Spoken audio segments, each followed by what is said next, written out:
Buenas tardes nuevamente. Retomamos pues el encuentro logístico presentando el bloque Minería, Educación y Trabajo con la conferencia Clústeres Logísticos del ingeniero Enrique Alania, doctor en Administración por la Masters School of Management y por la Pontificia Universidad Católica del Perú, máster en Filosofía por la Masters School of Management, MBA de la Universidad del Pacífico, ingeniero industrial de la Universidad de Ingeniería y profesor de la maestría en ESAN y en la Universidad del Pacífico. Dejo pues con ustedes al ingeniero Enrique Alania.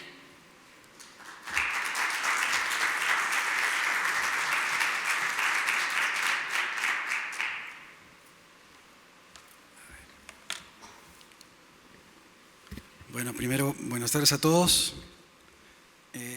Agradecer al encuentro, la posibilidad de compartir con ustedes algunas ideas sobre los clústeres y sobre la posibilidad de esa, un poco tomando en relación a lo que hemos escuchado en la mañana acerca de los problemas de infraestructura y de crecimiento que nosotros requerimos. ¿Okay? Así que vamos a tratar de dividir la presentación. Ustedes ven van a ver la presentación ahorita. Innovación logística minera, antes inclusive del tema de clústeres. ¿No se escucha? Gracias, gracias Pablo.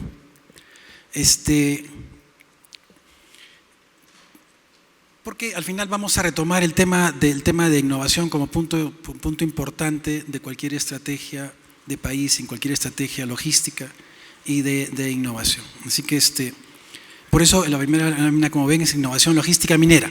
Se puede hacer innovación en logística y se puede hacer innovación en minería. Y el tema específico de los clústeres logísticos mineros. ¿Okay?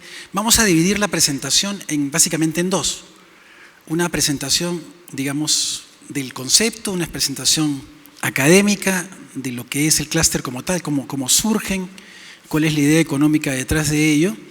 Y después ya entramos a una explicación un poco más práctica de cómo aterrizamos los conceptos y cómo podemos llevar a cabo o tratar de llevar a cabo la idea de clústeres en nuestro país. Empecemos con referencias teóricas, con referencias acerca de lo que es la economía. El tema clúster, el término clúster tiene bastante menos años, pero en realidad la idea se basa en lo que se llamaron las aglomeraciones económicas. Como ustedes pueden ver, en 1920 un economista, Marshall, habló del tema de aglomeraciones económicas. Y básicamente lo que él dijo es que competidores que trabajan juntos pueden generar beneficios para ellos. Aunque parezca mentira, tener a tu competidor cercano no era malo, porque generaba una serie de externalidades positivas. Dentro de ellos, economías de escala.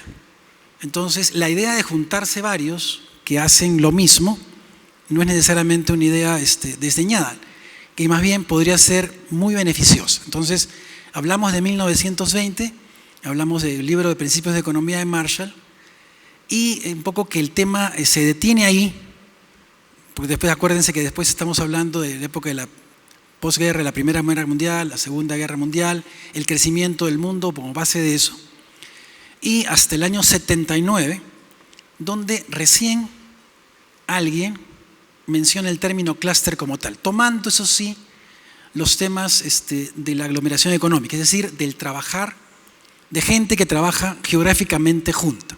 Si tuviéramos que definir un concepto de clúster, diríamos que son empresas que pertenecen a un sector, a un mismo sector, que están geográficamente cerca y que trabajan de alguna manera interconectadas y que a través de ellas hacen posible que todo el soporte a ese sector se vea también localizado geográficamente cerca, ¿no es cierto? Ejemplos hay varios, yo podría poner uno bien práctico fuera de nuestro país, es Hollywood, ¿no es cierto? Para hacer películas, uno encuentra todo ahí, todos los actores, y un ejemplo local podría ser Gamarra o Villa El Salvador, ¿no es cierto? Entonces, ¿qué se generan? Ahora, la idea es que se generen, como digo, de acuerdo a beneficios económicos para todos.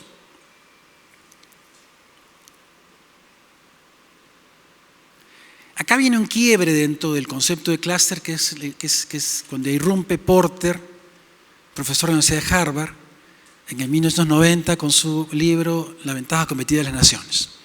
O sea, donde habla él de las externalidades, generar economías de escalas, toma los conceptos de Marshall de la aglomeración y genera una idea de ser competitivo. Acordémonos que dentro de la economía, antes de Porter, tendríamos que referirnos a Adam Smith, finales del siglo XVIII, con el tema de la ventaja absoluta, donde Smith decía que los países tienen que hacer lo que hacen mejor e intercambiar los productos en lugar de poner aranceles. O sea, el comercio era inevitable y por lo tanto había que fabricar solamente lo que uno era mejor. Este concepto fue ciertamente complementado 40 años después, a inicios del siglo XIX, por David Ricardo, un economista inglés, un financista muy exitoso, tanto en la parte académica como en la parte práctica, que él habló ya no de ventajas absolutas, sino habló de ventajas comparativas. Es decir, puso un ejemplo entre Inglaterra y Portugal, me acuerdo, donde comparaba que pese a que uno fuera más competitivo en ambos, le convendría solamente fabricar en lo que es relativamente más competitivo y comprar lo otro. Y eso hacía bueno el comercio mundial, era bueno para todos. Hay que resaltar que ni Smith ni Ricardo mencionaron los costos logísticos. Es decir, para Smith y Ricardo solamente había costos productivos. Estamos hablando del principio del siglo XVIII. O sea, no había almacenamiento ni transporte. Entonces, Porter es el que trae realmente el concepto, digamos, a la luz y pone de relieve el término de clúster como regulación económica. Buscar economías de escala.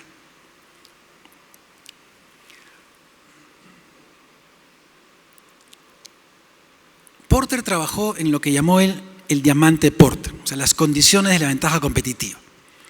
Dentro de estas, mencionó 4, como ustedes pueden ver ahí: condiciones de factores, condiciones de la demanda, sectores conexos y de apoyo, estrategia, estructura y rivalidad.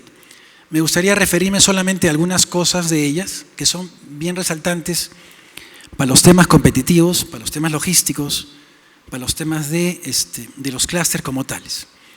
Dentro de condiciones de los factores, cuando se habla, normalmente uno se refiere a capital y trabajo, en estricta terminología marxista, pero sin embargo eso ha sufrido bastantes modificaciones, y la primera es que no es un concepto estático, es un concepto dinámico, y que parte de los factores es el conocimiento, es la gente, ¿no es cierto? No solamente ya es el edificio, la estructura, sino también el conocimiento y la gente.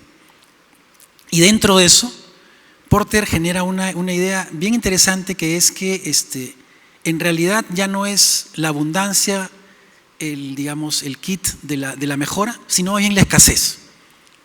La escasez es la que genera, producto de ella, de innovación. Entonces la escasez es la generadora y la propulsora de un ambiente de innovación y por lo tanto de desarrollo y crecimiento. ¿De acuerdo? Ahora, lo ideal sería que uno combine ambas cosas, porque realmente nadie tiene ni abundancia ni escaseces en todo, que es lo que le pasaría a nuestro país en el caso de recursos naturales. Pero punto importante de que la escasez podríamos darle un sentido práctico, un sentido bueno. Dentro de condiciones de la demanda, yo quisiera resaltar 2 puntos. La primera es lo que se llama en la terminología el comprador exigente y entendido. El comprador exigente y entendido, digamos, hablamos de logísticos que compran, exige a sus proveedores un nivel superior y por lo tanto lo convierten en una compañía más competitiva, una compañía preparada para el aspecto global. Y esto en base a un comprador exigente y entendido, ¿no es cierto? También se habla del comprador, la compra precursora, es decir, ya no solamente exigente y entendido, sino antes que eso, el que busca hacer de su operación una operación precursora, es decir, promueve ya la innovación no solamente en el tema de hacer mejor los procesos, sino en de crearlos. Ya no hablamos de mejora, sino habla de mejora de conocimiento, sino hablamos de creación de conocimiento. Entonces, esos dos puntos son bien importantes porque de alguna manera en un encuentro logístico estamos con gente justamente que trabaja en esos puntos. En los sectores y conexos y de apoyo está todo lo que es la base de proveedores y por lo tanto nos conviene a todos proveedores que tengan un marco de competencia global. Son mejores para todos. Estrategia, estructura y rivalidad. Voy a tomar solamente la última parte. Rivalidad. La rivalidad no es mala. La rivalidad es buena. Genera un ambiente altamente competitivo y genera también eficiencias que hacen posible que los mercados se defiendan ante cualquier, digamos, intromisión de buscadores de oportunidades. De hecho, también se vuelven buscadores de oportunidades hacia afuera. Entonces, como vemos, la estrategia competitiva pasa necesariamente por temas relativos a la función logística, ¿no es cierto? Y acordémonos que un país es competitivo en la medida de que sus compañías son competitivas.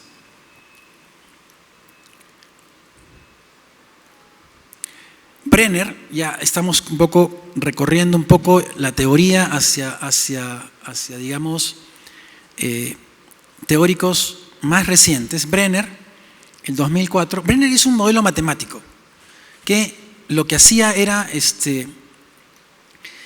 daba un pronóstico de los clústeres, o sea, del futuro del clúster. Acordémonos que desde el comienzo Marshall hablaba de aglomeración económica, de economía de escala, y en teoría la economía de escala va a ir creciendo, siempre, y va a traer otras compañías. Entonces, basada en esa premisa, Brenner hace un modelo matemático donde de alguna manera modela y puede dar algún pronóstico de ciertos comportamientos económicos de ciertos clústeres. En base a ese modelo es que dice que hay tres condiciones. La primera son, él llamó prerequisitos,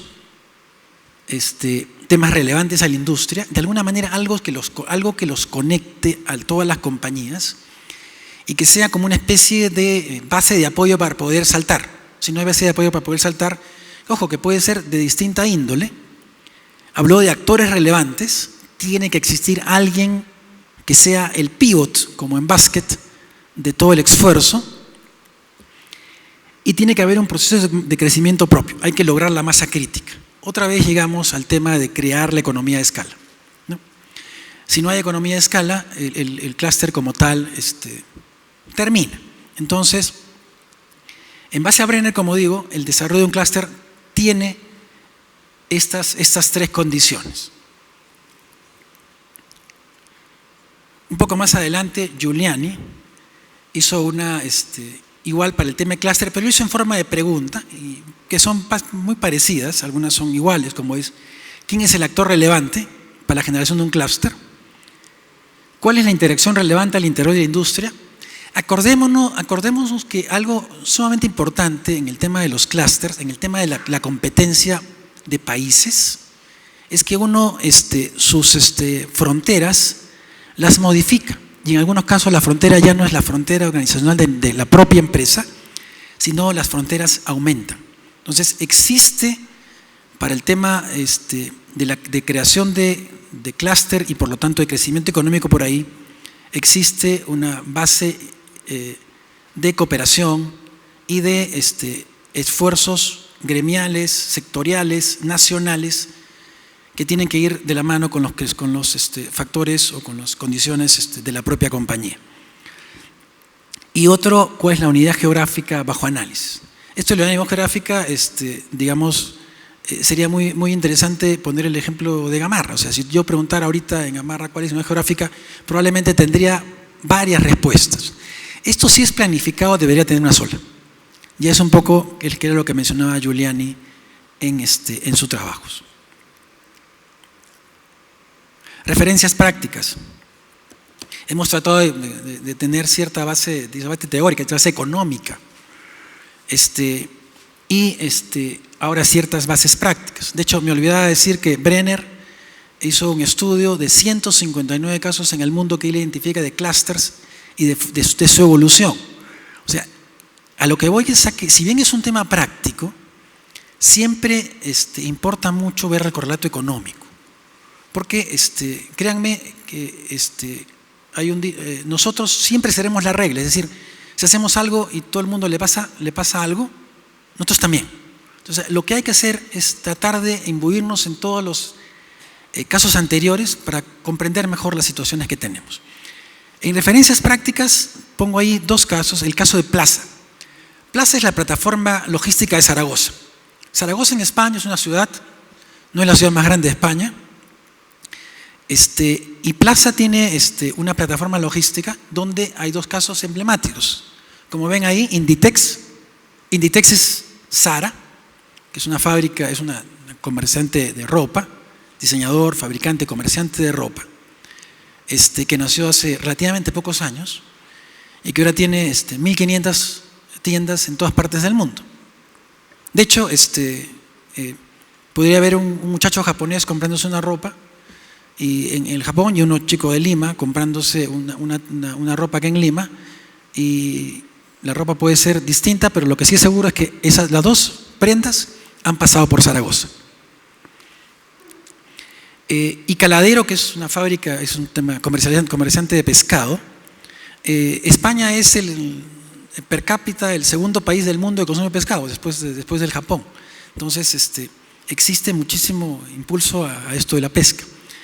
Y Caladero, por ejemplo, pesca en Namibia, en el suroeste del África, y ese pescado llega en algunos días fresco a un hogar en Madrid, ¿no? Han hecho economía de escala. Pescan en Namibia, y vuelan todos los días un carguero, vuela de Johannesburgo a Zaragoza, no a Madrid, porque en Madrid tenemos demasiado tráfico.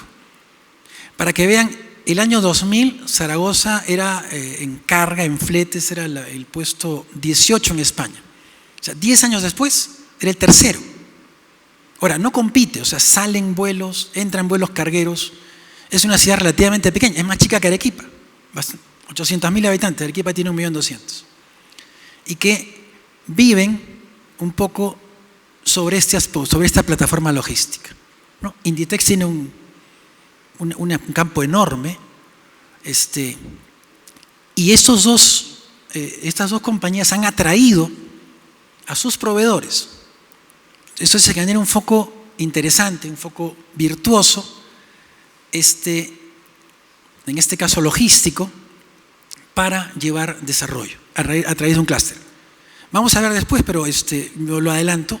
Esto no hubiera pasado sin la apuesta del gobierno de Zaragoza, o sea, el gobierno de Aragón. Otros ejemplos en la historia, como vemos ahí, Florencia, en el arte en el Renacimiento, ¿sí? Florencia en el Renacimiento fue la cuna del arte, los Medici y toda la gente que era mecenas de los artistas que iban a pintar a Florencia, y que eso trajo consigo escuelas, aprendices, trajo consigo industria para las pinturas, trajo consigo también intercambio.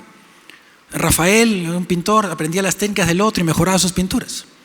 Los aprendices empezaron como aprendices y fueron maestros. Generó un polo importante de desarrollo, en este caso el arte, pero también de la industria. De Silicon Valley tengo que hablar poco porque es un caso actual, ¿no es cierto?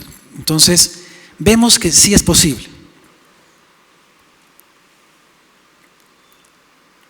Ventaja de los clústeres: confianza, intercambio tácito de conocimientos, colaboración, investigación, educación, base de suministro. Algunas cosas ya hemos hablado. O sea, tiene que haber un tema de ampliar el límite de la competencia de una empresa a varias empresas. Por lo tanto, eso requiere un nivel de confianza absoluto. Intercambio tácito de conocimientos, sí. Y lo que mencionaba ahorita, el caso de Rafael, el pintor Rafael en Florencia, ese caso se da en otros ámbitos. También el tema de colaboración, no es posible hacerlo sin colaboración.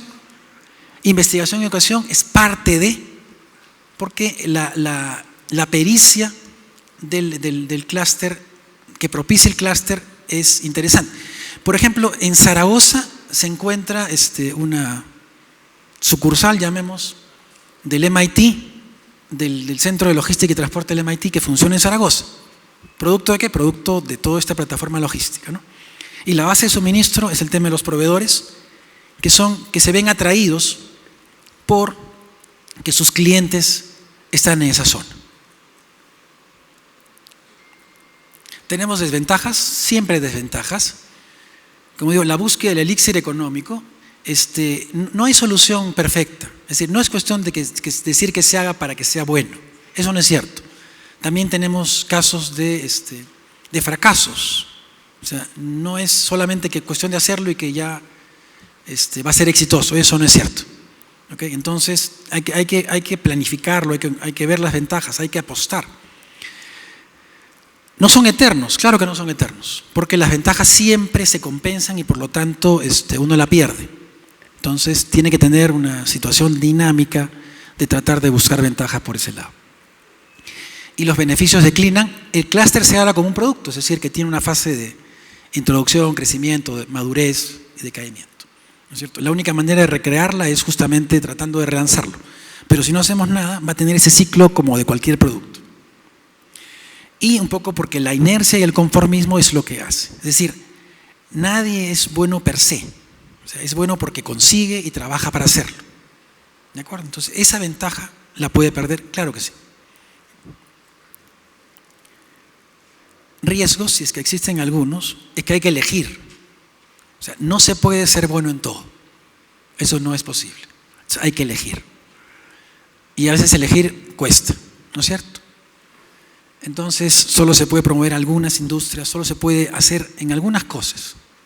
Solamente se puede hacer en algunos sitios, también hay condiciones geográficas.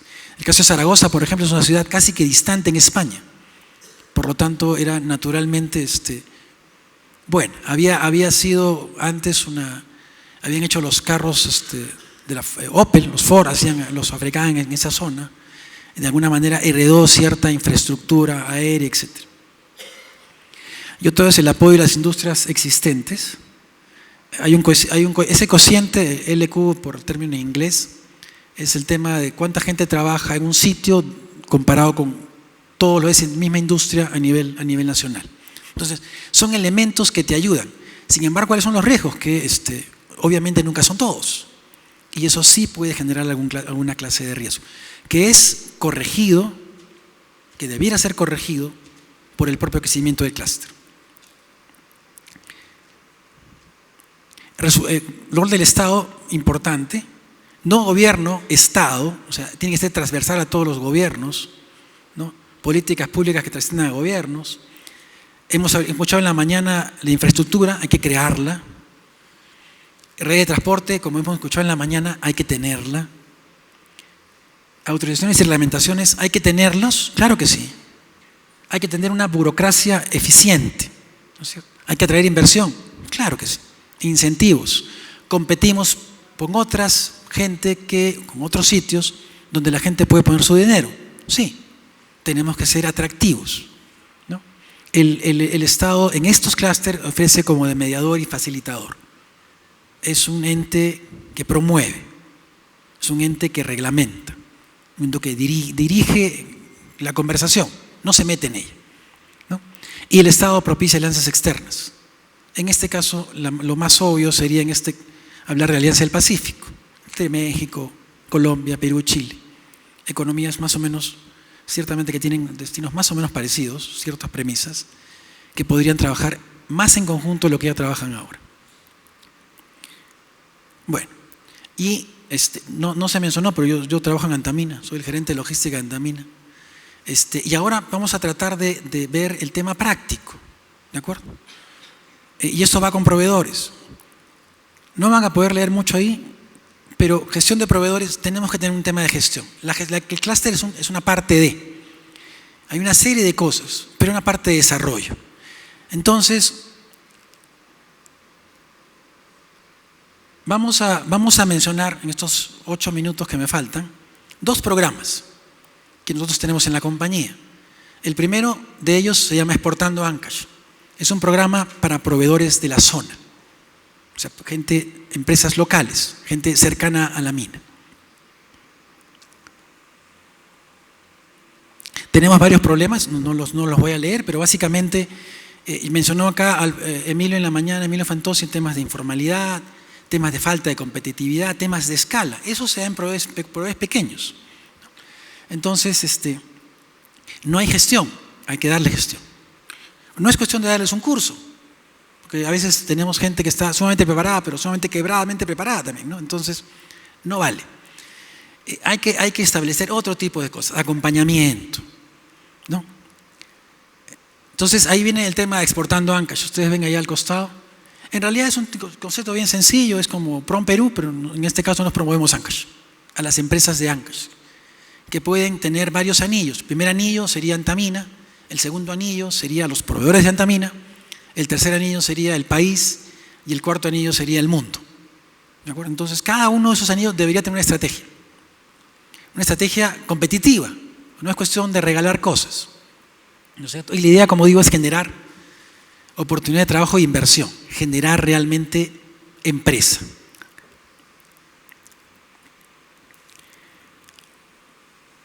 Bueno, hablamos de esfuerzos aislados, capacitaciones, mayor difusión. Al final, como digo, no es cuestión de pagar un curso.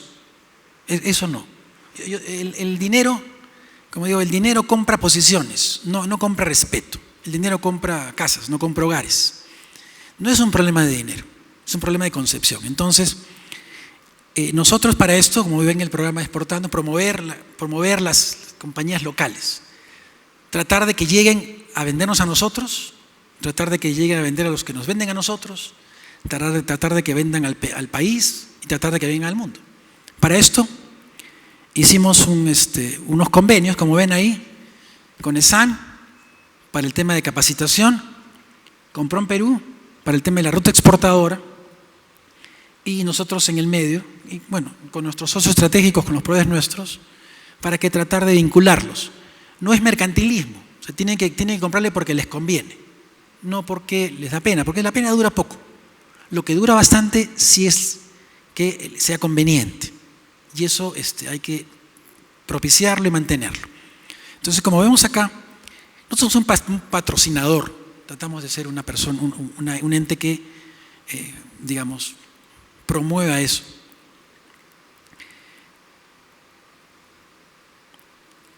Como vemos acá tenemos cuatro: orientación, información, capacitación y promoción, ¿cierto? ¿Se ha mejorado las compras locales? Sí. ¿Se ha mejorado suficiente? No. Estos son esfuerzos de largo plazo, son esfuerzos, digamos, que tienen un correlato en el tiempo. La persona humana es una persona inmediatista, es una persona que busca el placer, busca la cosa inmediata. Es difícil a veces luchar contra objetivos de mediano a largo plazo. Pues hay que hacerlo, porque es la única manera. Y lo escuchaba en la mañana. Cosas que hacemos hoy día, de repente vamos a cosecharlas dentro de 10 años. Sí, pues. El tema es como no lo hemos hecho hace 10 años, no lo estamos cosechando hoy día. Hay que empezar, ¿no es cierto? Entonces, parte de esto es empezar, ¿no? Vemos las fases, pero como digo, al final lo que se quiere es un tema de un proveedor capacitado. De hecho, es un programa que cuesta. Nosotros pagamos una parte y otra parte la paga las empresas que quieren ser capacitadas. O sea, no es gratis. Ahora, son en las clases. Yo voy a ver las clases. Soy profesor ahí también en ESAN, entonces a veces voy a ver si están asistiendo. Si no asisten, se va, porque hay otro que puede tomar ese lugar. O sea, no es una cuestión, es una cuestión intrínsecamente buena. Tenemos que asistir. Si no, el esfuerzo va a ser inútil. No hay que hacer esfuerzos inútiles. Y después la promoción e inversión. De hecho, yo hablaba con algunos en la universidad acerca de que promover un serum empresarial, es decir, que gente de la maestría que recién sale, tiempo completo, muchachos que a veces no tienen necesariamente un trabajo inmediato, puedan hacer una especie de serum empresarial, que vayan a conocer la realidad de nuestro país a través de esas empresas y que puedan así promover un poco esa cultura de gestión empresarial, de costos, de contabilidad, de mercadeo, de orden empresarial, de planes estratégicos, etc. Y este es el programa de compras locales, el que he mencionado. Y después comparto el programa de desarrollo de proveedores de excelencia. Hemos escuchado en la mañana hablar de temas de innovación. La innovación normalmente se empieza que parte de una idea, de un conocimiento científico, una idea y después esa idea tras unos pasos se vuelve producto. Digamos, inclusive lo define así Naciones Unidas en la innovación al comienzo. Sin embargo, ese concepto, si bien es cierto, es válido, no necesariamente es el único. Entonces, es posible propiciar innovación desde la demanda, es decir, desde el que compra. Regreso a lo que mencionaba antes acerca de ventaja competitiva, del comprador precursor, del comprador exigente y entendido. O sea, tratamos de ligar los conceptos de la teoría económica con los conceptos prácticos de la administración. Y yo, dos frases: cuando lo importante es competir, lo fundamental es cooperar. No es una frase mía, una frase que yo encontré cuando hacía mi tesis doctoral, en una tesis doctoral de una universidad argentina. Y la bajo así: el cliente final de todos nuestros programas es el país. O sea, al final, ¿qué nos une a nosotros? Nos une una imagen de país.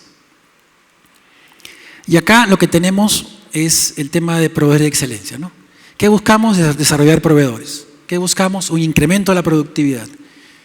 ¿Qué buscamos? Difundir y aportar a la innovación.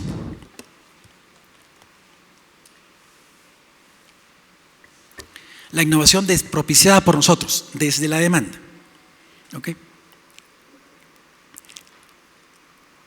Como ven ahí, el tema del programa, básicamente lo que es, se licitan problemas. O sea, no se licitan cosas, sino problemas. Uno dice un problema. Entonces ya no se compran cosas, se compran soluciones. Una solución inexistente, porque si no se compraría no más. Uno trata de propiciar la innovación, trata de empujar. ¿De acuerdo? Y eso es lo que regresamos al punto anterior en la teoría de la competitividad competitiva, es que la escasez genera innovación. Si no existe la innovación, si no existe la escasez, porque siempre existe, porque aparentemente no existe, hay que verla. En este caso, lo que se muestra es una escasez de soluciones. Entonces la innovación es propiciada. O sea, es un tema práctico, pero sí tiene un correlato económico. Y como ven ahí, se generan los desafíos de alto valor. O sea, un desafío puede ser, por ejemplo, no sé, que es el ejemplo, las llantas duran poco, o quiero trasladar llantas. ¿Cómo? No sé. ¿Cómo se trasladan? ¿Por qué como ahora? ¿Por qué no de otra forma? ¿Por qué no paradas? ¿Por qué no, etcétera? ¿Por qué no? O sea, ¿quién dijo que no? O sea, ¿por qué no investigamos qué se puede hacer? ¿No es cierto? Entonces, un poco vemos ahí que hay valor económico y valor social.